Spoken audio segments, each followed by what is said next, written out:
Hi everyone, welcome to this video where we are going to dive into patch 25.16, focusing mainly on the buffs to Sion and Mordekaiser, and try to analytically evaluate just how good these changes really are. So let's get into it. We'll start with Sion, who's set to receive multiple buffs next patch. First, his passive is being buffed. The base health cost per tick during his passive is being reduced from 2.3 to 24.4, scaling with level, to 2 to 19, also scaling with level. Next, his E is also getting a buff. The armor shred is going up from 20% to 25%. And finally, his R is getting a boost to the bonus AD ratio, going from 40 to 60% for the minimum ratio and from 80 to 120% for the maximum ratio. So let's break these changes down one by one. If we take a look at Sion's passive, we can better understand the impact of this buff by checking the spell's description. So the base health cost occurs every 0.264 seconds. This means that the reduction in base health cost will significantly extend the time that Sion can stay alive in his passive form, which directly benefits death-oriented strategies like Bason's Law or full AD Sion, who thrives on surprising opponents with clutch kills after dying. Interestingly, this change is actually a revert of a previous nerf from Season 13, and this was a time when Sion was one of the most popular top laners in the game. Ever since that nerf, Sion has only received buffs, which highlights how strong this nerf was and how crucial Sion's passive's uptime is for keeping his identity and playstyle viable. Of course, it's worth noting that these buffs came alongside item nerfs that have happened over time, like Sunfire Aegis, Heartsteel, and Unending Despair, but it still showcases just how much of an impact this passive change might have, especially for players who master Sion's post-death potential. Next, as we mentioned, Sion's E is getting buffed. The armor reduction applied for 4 seconds after hitting an enemy is going from 20% to 25%. But how much of an impact will this actually have on his damage output?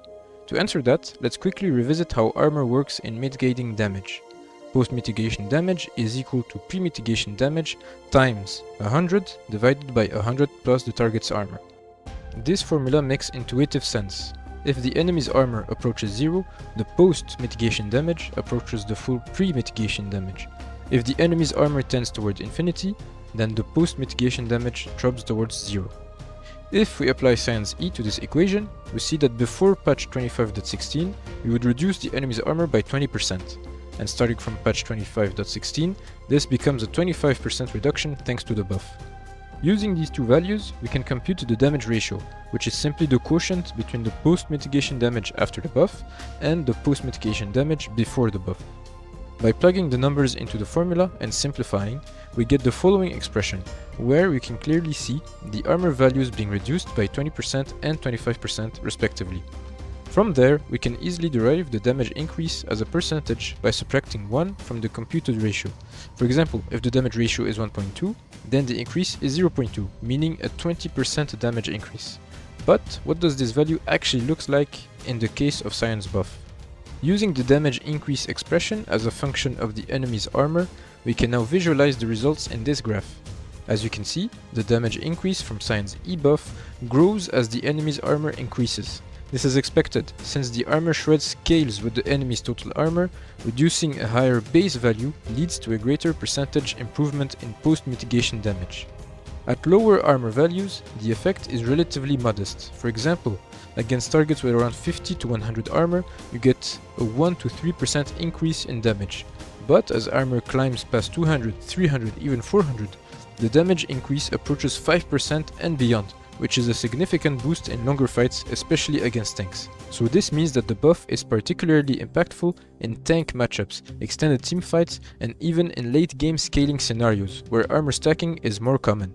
It gives Sion more value as a tank buster when using his E to set up combos or to peel. Finally, let's take a look at the R changes. To understand how impactful this buff is, we need to first clarify what these ratios actually mean in terms of Sion's ultimate damage. This damage scales with channel time, starting from 150 to 450 base damage based on rank, with a 40% bonus AD ratio, and ending from 400 to 1200 base damage, again based on rank, with an 80% bonus AD ratio. This means that the minimum bonus AD ratio is being multiplied by 1.5, and the maximum ratio is literally being doubled. That's a huge buff to the scaling potential of Sion's R, especially for full AD builds, but also for bruiser builds, which tend to stack a decent amount of AD as well. Next, Mordekaiser is receiving a rather surprising buff. Specifically, he's getting a 120% bonus AD ratio on his Q, something quite unprecedented given that Mordekaiser has historically only scaled with AP and HP, in his current form. This clearly opens up new itemization possibilities, and while some players might complain that adding a bonus AD ratio to on his Q isn't enough, let's take a moment to really consider the potential impact here. So Mordekaiser's passive auto attack damage already scales with AP, so shifting his build to include AD still directly benefits his damage output through his auto attacks. His Darkness Rise passive has both AP and max HP scaling, so it makes sense not to overload it further with bonus AD. His W scales with HP, and a bonus AD ratio there isn't necessary. The Spade's main utility is survivability and not damage.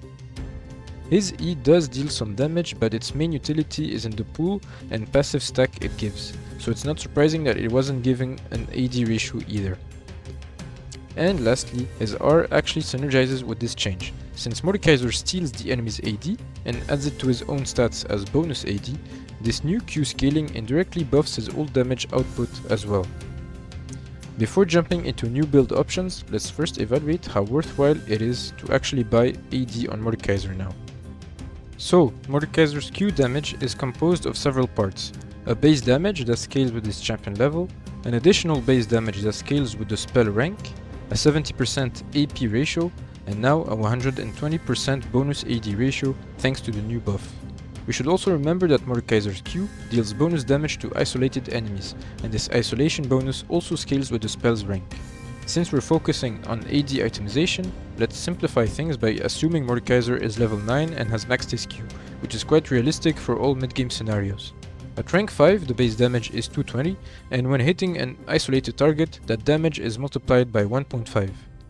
Let's now compare the damage output between buying an AP item versus an AD item on Mordekaiser. A typical AP bruiser item provides around 60 to 70 AP. Given the 70% AP ratio on his Q, that translates to about 42 to 49 bonus damage. On the other hand, a standard AD bruiser item gives between 40 to 60 attack damage. With the new 120% bonus AD ratio, that results in a 48 to 72 bonus damage on Mordekaiser's Q.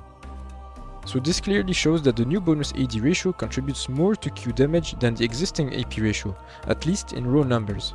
Now of course, this is only one part of the picture, since Mordekaiser's passive and E still scale better with AP, so going full AD will lower your total overall damage if you ignore these abilities. But it's definitely encouraging to see that investing in AD is properly rewarded on Mordekaiser's main damaging spell.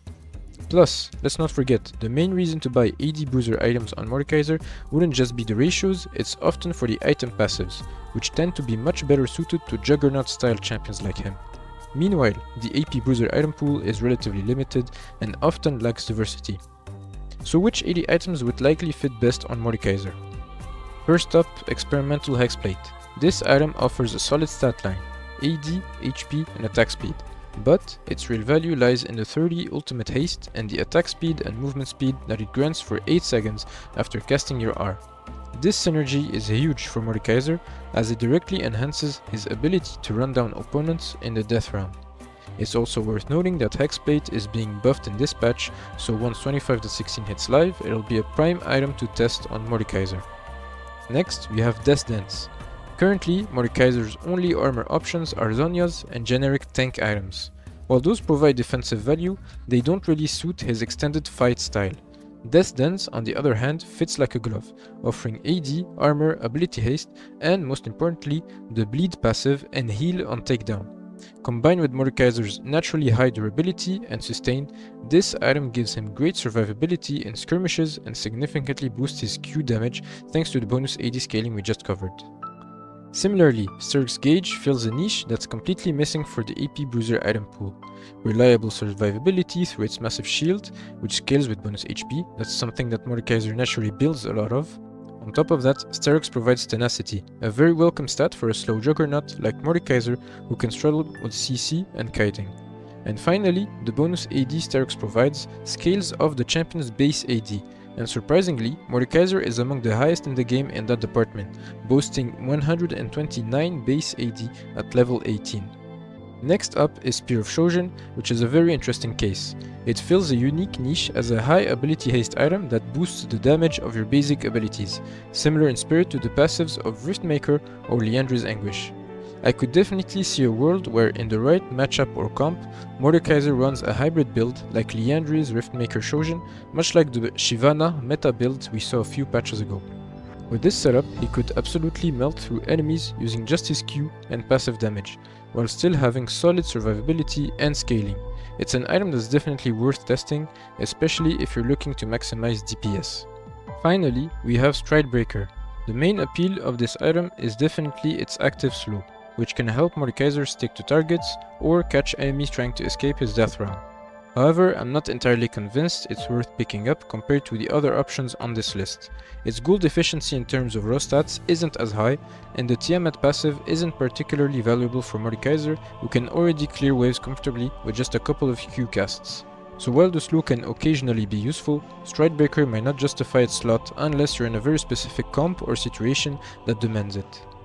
In conclusion, we've got some pretty solid buffs for Sion. As Riot mentioned, these changes definitely favor AD Sion more than his other builds, but that doesn't mean Tank Sion is left behind. He can still benefit from the passive duration increase and E Armor Shred, which are great quality of life upgrades. I actually think Sion will become one of the best top laners in the game next patch, but we'll definitely have to see. As for Mordekaiser, I think these changes are really interesting and can finally bring some build variety to a champion who's often locked into the same core of Rylai's, Liandry's, Riftmaker. Having more options is always welcome, and it might even shake up his playstyle in some fun ways. Personally, I'm really looking forward to testing out these changes once they hit live servers. Since Sion and Mordekaiser are my two most played champs this season, this patch really feels like it was made for me. That's all I've got for today, guys. Thanks a lot for watching the video, and I'll see you next time. Bye bye.